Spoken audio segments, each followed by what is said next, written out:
Un matin, le père Rouault vint apporter à Charles le paiement de sa jambe remise, 75 francs en pièces de 40 sous, et une dinde. Il avait appris son malheur, et l'en consola tant qu'il put. « Je sais ce que c'est, disait-il en lui frappant sur l'épaule, j'ai été comme vous, moi aussi. Quand j'ai eu perdu ma pauvre défunte, j'allais dans les champs pour être tout seul, je tombais au pied d'un arbre, je pleurais, j'appelais le bon Dieu, je lui disais des sottises, j'aurais voulu être comme les taupes, que je voyais aux branches, qui avaient des vers leur grouillant dans le ventre, crevés, enfin. Et quand je pensais que d'autres, à ce moment-là, étaient avec leur bonne petite femme à les tenir embrassés contre eux, je tapais de grands coups par terre avec mon bâton, j'étais quasiment fou, que je ne mangeais plus, l'idée d'aller seulement au café me dégoûtait, vous ne croiriez pas. Eh bien, tout doucement, un jour chassant l'autre, un printemps sur un hiver et un automne par-dessus un été, ça a coulé brin à brin, miette à miette, ça s'en est allé, c'est parti, c'est descendu, je veux dire, car il vous reste toujours quelque chose au fond, comme qui dirait, un poids, là, sur la poitrine.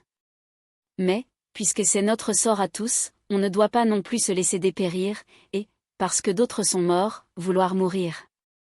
Il faut vous secouer, monsieur Bovary, ça se passera. Venez nous voir, ma fille pense à vous de temps à autre, savez-vous bien, et elle dit comme ça que vous l'oubliez. Voilà le printemps bientôt, nous vous ferons tirer un lapin dans la garenne, pour vous dissiper un peu. Charles suivit son conseil. Il retourna au Berthaud, il retrouva tout comme la veille, comme il y avait 5 mois, c'est-à-dire.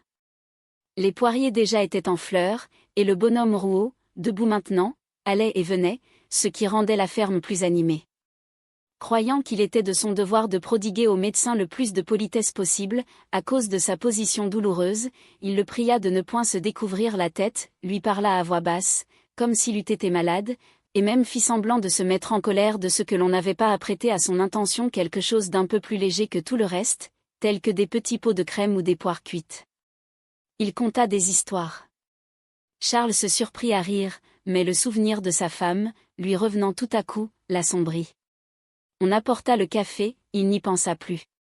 Il y pensa moins, à mesure qu'il s'habituait à vivre seul. L'agrément nouveau de l'indépendance lui rendit bientôt la solitude plus supportable. Il pouvait changer maintenant les heures de ses repas, rentrer ou sortir sans donner de raison, et, lorsqu'il était bien fatigué, s'étendre de ses 4 membres, tout en large, dans son lit. Donc, il se choya, se dorlota et accepta les consolations qu'on lui donnait. D'autre part, la mort de sa femme ne l'avait pas mal servi dans son métier, car on avait répété durant 1 mois, ce pauvre jeune homme. Quel malheur! Son nom s'était répandu, sa clientèle s'était accrue, et puis il allait au Berthaud tout à son aise. Il avait un espoir sans but, un bonheur vague, il se trouvait la figure plus agréable en brossant ses favoris devant son miroir. Il arriva un jour vers 3 heures, tout le monde était aux champs, il entra dans la cuisine, mais n'aperçut point d'abord Emma, les auvents étaient fermés. Par les fentes du bois, le soleil allongeait sur les pavés de grandes raies minces, qui se brisaient à l'angle des meubles et tremblaient au plafond. Des mouches, sur la table, montaient le long des verres qui avaient servi, et bourdonnaient en se noyant au fond, dans le cidre resté. Le jour qui descendait par la cheminée, veloutant la suie de la plaque, bleuissait un peu les cendres froides. Entre la fenêtre et le foyer, Emma cousait, elle n'avait point d'œufs. Fichue, on voyait sur ses épaules nues de petites gouttes de sueur. Selon la mode de la campagne, elle lui proposa de boire quelque chose. Il refusa, elle insista, et enfin lui offrit, en riant, de prendre un verre de liqueur avec elle.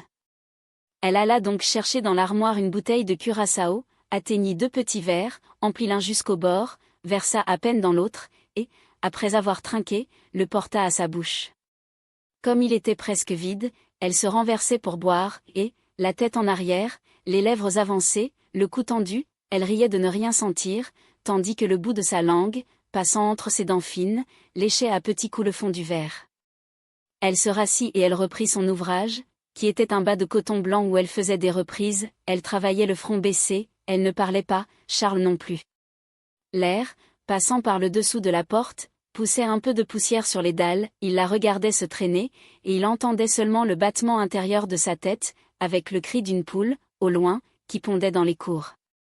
Emma, de temps à autre, se rafraîchissait les joues en y appliquant la paume de ses mains, qu'elle refroidissait après cela sur la pomme de fer des grands chenets. Elle se plaignit d'éprouver, depuis le commencement de la saison, des étourdissements. Elle demanda si les bains de mer lui seraient utiles, elle se mit à causer du couvent, Charles de son collège, les phrases leur vinrent. Ils montèrent dans sa chambre. Elle lui fit voir ses anciens cahiers de musique, les petits livres qu'on lui avait donnés en prix et les couronnes en feuilles de chêne, abandonnées dans un bas d'armoire. Elle lui parla encore de sa mère, du cimetière, et même lui montra dans le jardin la plate-bande dont elle cueillait les fleurs, tous les premiers vendredis de chaque mois, pour les aller mettre sur sa tombe. Mais le jardinier qu'ils avaient n'y entendait rien, on était si mal servi. Elle eût bien voulu, ne fût-ce au moins que pendant l'hiver, habiter la ville, quoique la longueur des beaux jours rendît peut-être la campagne plus ennuyeuse encore durant l'été, et, selon ce qu'elle disait, sa voix était claire, aiguë, ou se couvrant de langueur tout à coup, traînait des modulations qui finissaient presque en murmures, quand elle se parlait à elle-même, tantôt joyeuse, ouvrant des yeux naïfs, puis les paupières à demi closes, le regard noyé d'ennui, la pensée vagabondant. Le soir, en s'en retournant, Charles reprit une à une les phrases qu'elle avait dites, tâchant de se les rappeler, d'en compléter le sens, afin de se faire la portion d'existence qu'elle avait vécue dans le temps qu'il ne la connaissait pas encore. Mais jamais il ne put la voir en sa pensée, différemment qu'il ne l'avait vue la première fois, ou telle qu'il venait de la quitter tout à l'heure. Puis il se demanda ce qu'elle deviendrait, si elle se marierait, et à qui. Hélas! Le père Rouault était bien riche, et elle. Si belle. Mais la figure d'Emma revenait toujours se placer devant ses yeux, et quelque chose de monotone comme le ronflement d'une toupie bourdonnait à ses oreilles. Si tu te mariais, pourtant.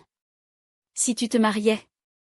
La nuit, il ne dormit pas, sa gorge était serrée, il avait soif, il se leva pour aller boire à son pot à l'eau et il ouvrit la fenêtre, le ciel était couvert d'étoiles, un vent chaud passait, au loin des chiens aboyaient.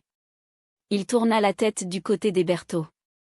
Pensant qu'après tout l'on ne risquait rien, Charles se promit de faire la demande quand l'occasion s'en offrirait, mais, chaque fois qu'elle s'offrit, la peur de ne point trouver les mots convenables lui collait les lèvres. Le père Rouault n'eût pas été fâché qu'on le débarrassât de sa fille, qui ne lui servait guère dans sa maison.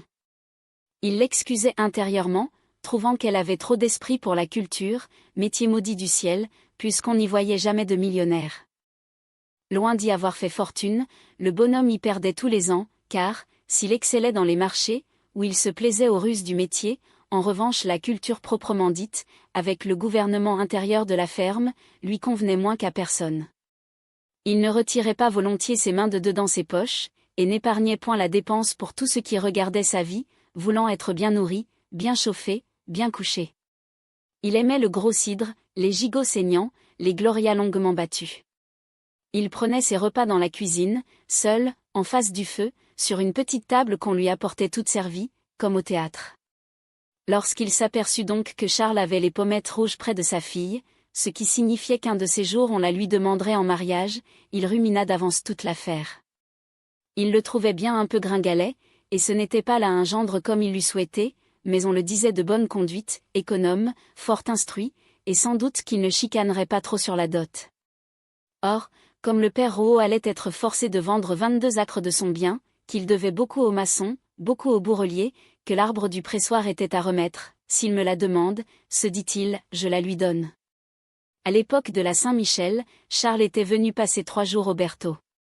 La dernière journée s'était écoulée comme les précédentes, à reculer de quart d'heure en quart d'heure. Le père Rouault lui fit la conduite, il marchait dans un chemin creux, il s'allait quitter, c'était le moment. Charles se donna jusqu'au coin de la haie, et enfin, quand on l'eut dépassé, « Maître Rouault, murmura-t-il, je voudrais bien vous dire quelque chose. » Ils s'arrêtèrent. Charles se taisait. « Mais contez-moi votre histoire. »« Est-ce que je ne sais pas tout ?» dit le père Rouault, en riant doucement. « Père Rouault, balbutia Charles. « Moi, je ne demande pas mieux, » continua le fermier. « Quoique sans doute la petite soit de mon idée, il faut pourtant lui demander son avis. Allez-vous-en donc, je m'en vais retourner chez nous. Si c'est oui, entendez-moi bien, vous n'aurez pas besoin de revenir, à cause du monde, et, d'ailleurs, ça la saisirait trop. Mais pour que vous ne vous mangiez pas le sang, je pousserai tout grand l'auvent de la fenêtre contre le mur, vous pourrez le voir par derrière, en vous penchant sur la haie. » Et il s'éloigna. Charles attacha son cheval à un arbre. Il courut se mettre dans le sentier, il attendit. Une demi-heure se passa, puis il compta 19 minutes à sa montre. Tout à coup un bruit se fit contre le mur, l'auvent s'était rabattu, la cliquette tremblait encore. Le lendemain, dès 9 heures, il était à la ferme. Emma rougit quand il entra, tout en s'efforçant de rire un peu, par contenance. Le père Rouault embrassa son futur gendre. On remit à causer des arrangements d'intérêt, on avait, d'ailleurs, du temps devant soi, puisque le mariage ne pouvait décemment avoir lieu avant la fin du deuil de Charles, c'est-à-dire vers le printemps de l'année prochaine. L'hiver se passa dans cette attente. Mademoiselle Rouault s'occupa de son trousseau. Une partie en fut commandée à Rouen, et elle se confectionna des chemises et des bonnets de nuit, d'après des dessins de mode qu'elle emprunta. Dans les visites que Charles faisait à la ferme, on causait des préparatifs de la noce, on se demandait dans quel appartement se donnerait le dîner, on rêvait à la quantité de plats qu'il faudrait et quelles seraient les entrées. Emma eut, au contraire, désiré se marier à minuit, au flambeau, mais le père Rouault ne comprit rien à cette idée. Il y eut donc une noce, où vinrent 43 personnes, où l'on resta 16 heures à table, qui recommença le lendemain et quelque peu les jours suivants.